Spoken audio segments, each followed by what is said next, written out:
Hello, everyone. Excited to be here. Great building, right? I mean, I keep expecting these parts of the wall here to move on me, but it's very cool setup. So today, as was mentioned, I'm going to be talking a little bit about human potential. And for as long as I can remember, I've been making the case for my own potential. I've been sort of trying to explain that I'm more than meets the eye, or that there's more to me than the bulleted biography list. I think many of us have been there, right? Whether it's a job you're applying for, or a promotion you're trying to get, or a team you're trying to make, it's pretty common to want to kind of make a case for your potential. So when we think about the word potential, it's a word that gets thrown around a lot, but I think it's important to kind of touch base on sort of what the word means. So if we were to kind of parse this word out. So potential is defined as latent qualities or kind of hidden variables, hidden characteristics that if developed, or if sort of like put to flight, if you will lead to great future success, right?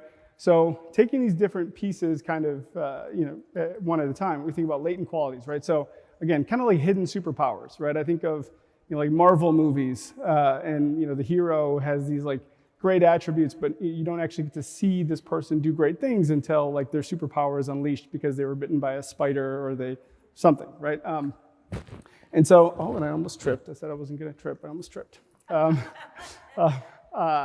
then when we think about the development side, right, this relates to opportunity, right? So when it comes to the world of work or to human potential, having something developed that's a latent characteristic or a latent variable is really kind of connected to something sort of being a catalyst, right? Something acting upon it. And then there's this idea of prediction, right? Predicting the future utility or the future use.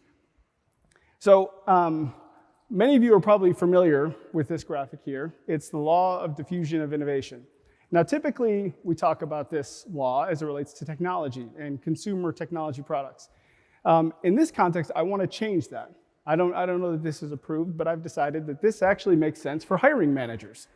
And when we look at the way that people hire, that typically hiring managers also fall somewhere on this spectrum, which would make sense, right? I mean, human beings do human things, and they act in human ways, and this is essentially meant to represent that. So at the sort of far tail here, or the close tail, we've got innovators and early adopters. So this is about 15.5% of the population.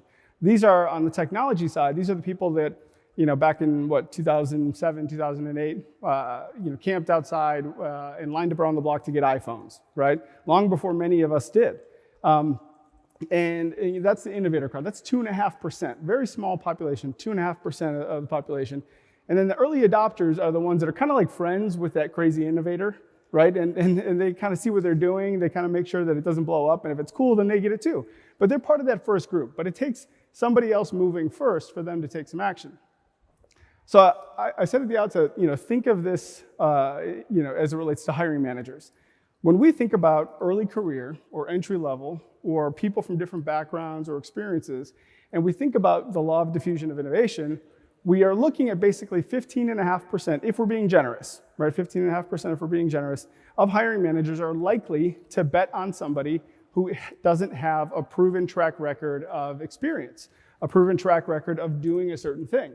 And again, this is important when we're thinking about potential, right? Because these are hidden or latent variables, right? Hidden characteristics. So we all know that to achieve our potential, we need to have opportunity. But that opportunity is going to be greatly diffused here based on who we get a chance to talk to. Compounding that, we look at the world of job applications, right? And if any of you, which I'm sure all of you have, applied to a job in the past, it can be a stressful, painstaking process. And a recent study was done that found that early career people, entry-level people, typically apply to 18 jobs before getting one interview. Now, interview in this context, I think, is again being a little bit generous, because this could also mean a pre-screen, which is like I get a phone call and like Have you done this? Yes. Have you done this? Yes. Have you done this? No. Okay, goodbye, right? Like it's kind of nonsense. So we think about 18 to 1. So any guesses at how many applications are typically put out into the world before an entry-level candidate gets a job offer? Any guesses? Just shout it out. 60, 50? 2? No, not 2. Not 2, not 2. The answer is 90. 90. So 90 to 1. So we're talking about 90 applications to 1 job offer. And then we look at ourselves and we have stats like that. And then we look at employees or we look at sort of the world of work and we wonder like, why are people not happy in their jobs? Why are employers not happy with the talent that they have? In some ways, it's like people get desperate, right? I mean, 90 job applications is a lot. I know, at the advent of like the easy apply kind of button, people can go and apply to 100 jobs and have no idea what they've just applied for. I mean, it's sort of entertaining. It could be a fun game, actually, if you wanted to try that. But so on one end, we've got a group of hiring managers that are not likely to bet on somebody with no experience. And on the other end, we've got this like abundance of applications being sent out basically into the ether. And so it's like ships passing in the night, right? I mean, the ability to connect and make a meaningful impact is pretty low.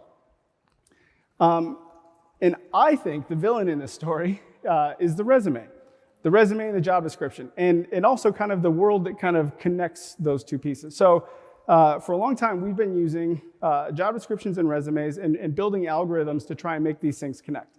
Now, I'm a data scientist by trade, and so I love algorithms. Don't get me wrong, I'm not like anti-algorithm. But when it comes to these sorts of algorithms, these are very simple, very basic keyword matching algorithms, which are, anyone that knows what they're talking about will tell you, are the worst kind, because they can give you a lot of false positives. They can give you a lot of bad connection points and basically can create something that's a match that is literally just a literal match, based on words. So, how did we get here?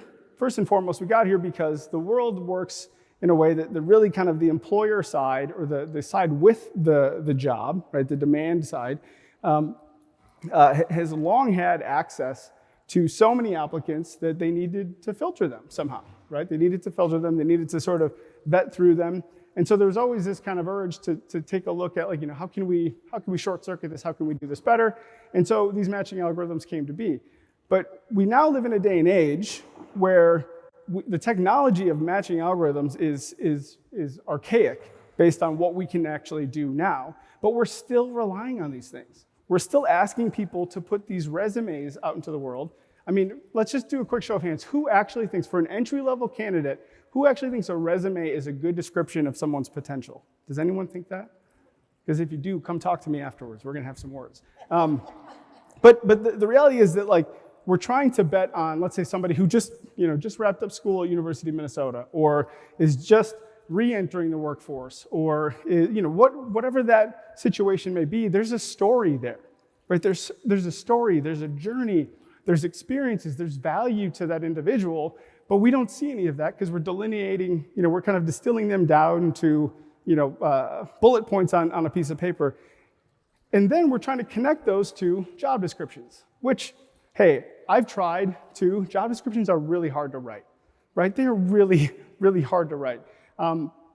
Often they end up saying things like self-starter, which I don't know what the opposite of that is, but maybe like doesn't start. But like we think about, like, what is the spectrum we're looking at there? When you think about some of the technical skills required, one of my favorites is everyone wants you to have some familiarity with, like, the Microsoft Office suite, let's say, or something like that. And almost all candidates will raise their hand and say, oh, I know how to use Excel, I know how to use PowerPoint. And then you talk to two different candidates. One of them can do macros and run regression analysis in Excel, and the other one uses it to do a shopping list, right? So, like, there's a massive, massive spectrum when it comes to all of these things. But yet, as a group, we're collectively still doing this. We're still doing it.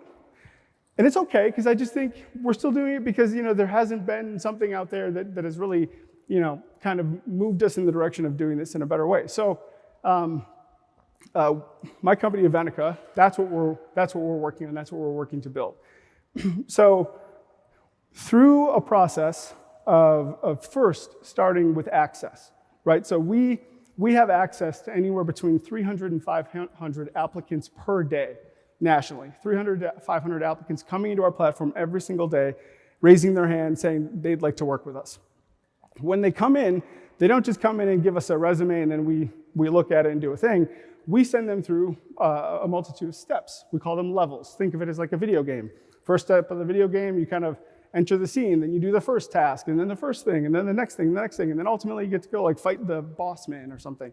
And so we structure our levels such that people have the opportunity to progress through our system without being filtered out, right? So we don't filter people based on how many years of experience they had, or what their college degree was, or where they worked last, or what they did before.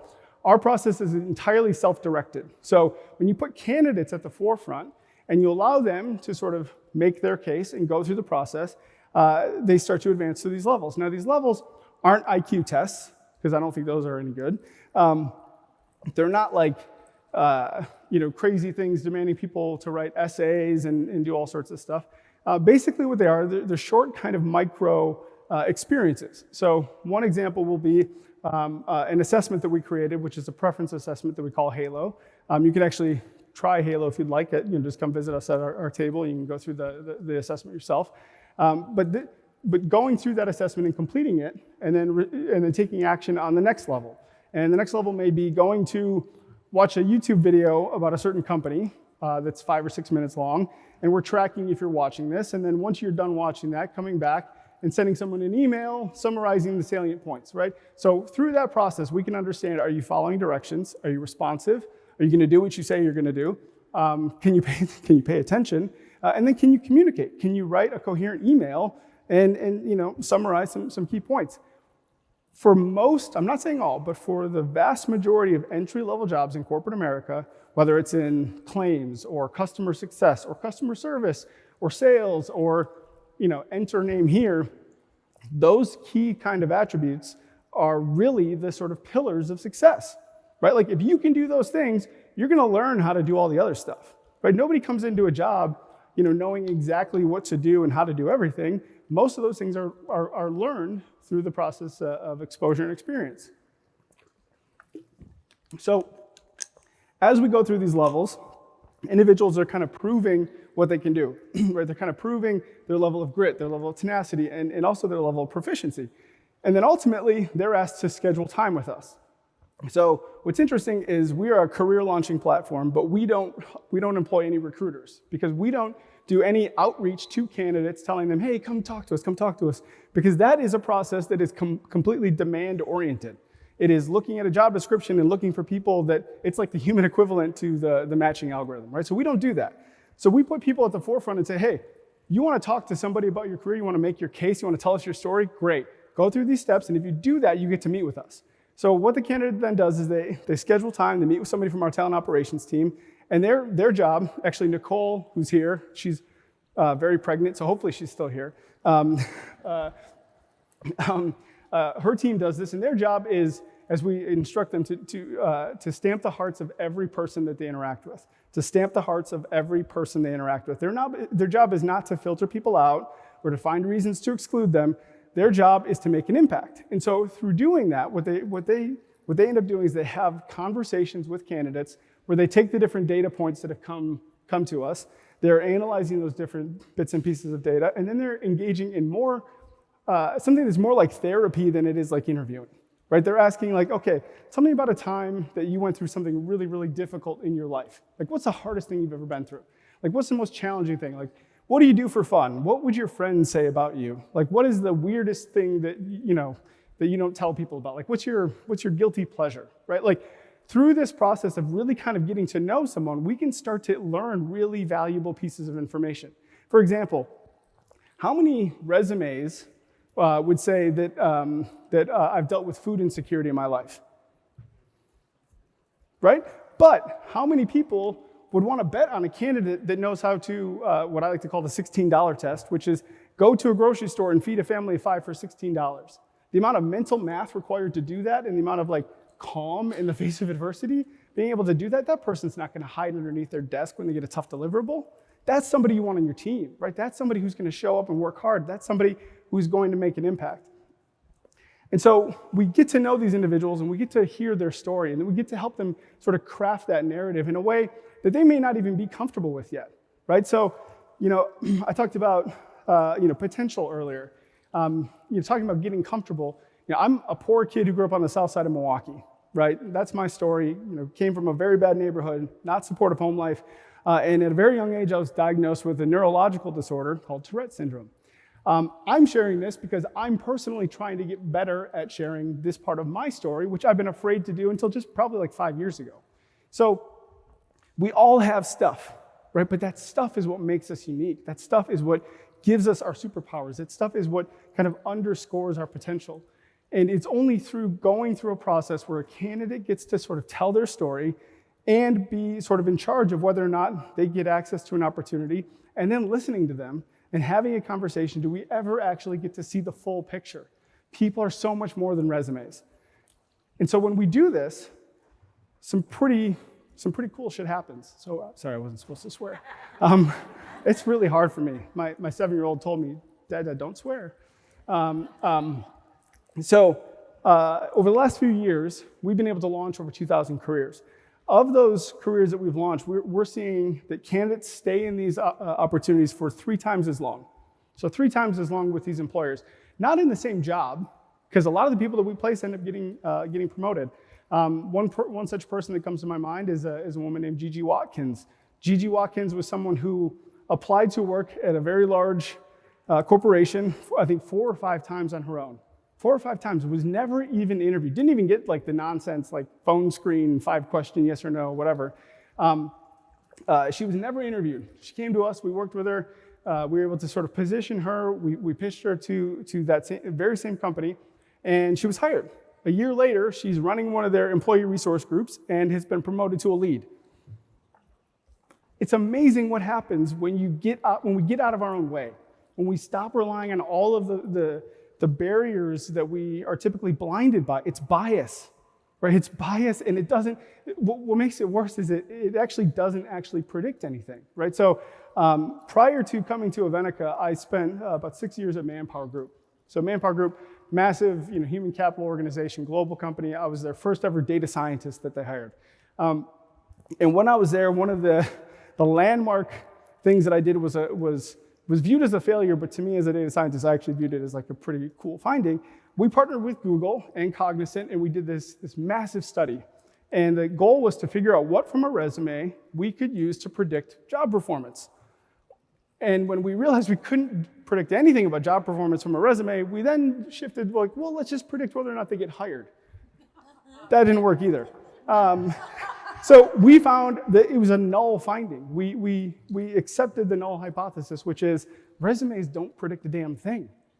But today, we engage in this level of kind of collective insanity that relies on these things. So where I'm going with this is that when we get out of the way and when we don't rely on some of these broken tools, we have an opportunity to really start to change the way the world works and really start to unleash human potential. And as you can see from the slide, one of the things that's been a byproduct of that is 62% of our careers launched in 2022 were BIPOC candidates, 62%. And again, we don't have recruiters. So we're not going and like calling, HBCUs and saying, hey, we want to find people. Like, no, it's just when we get out of the way and we let people take charge, we are identifying people that have tremendous stories, that have been through great ordeals, that have overcome so much.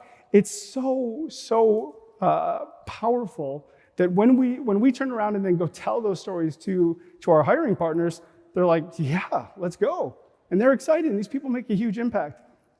So ultimately, when it comes down to understanding human potential and what we're trying to do, the key and the solution is fairly simple, right? We need to use the data, the technology that exists today. And we're just getting started. We're looking for different ways every single day to capture new and unique bits of data and information.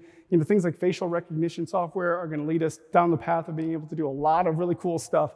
But ultimately, the key here is in understanding that we have to be able to tap into the supply and let the supply tell us their story. And in lieu of us going and finding everything out about an individual beforehand, we shouldn't be screening them out based on a resume. We just shouldn't, because we're missing out on the most valuable resource.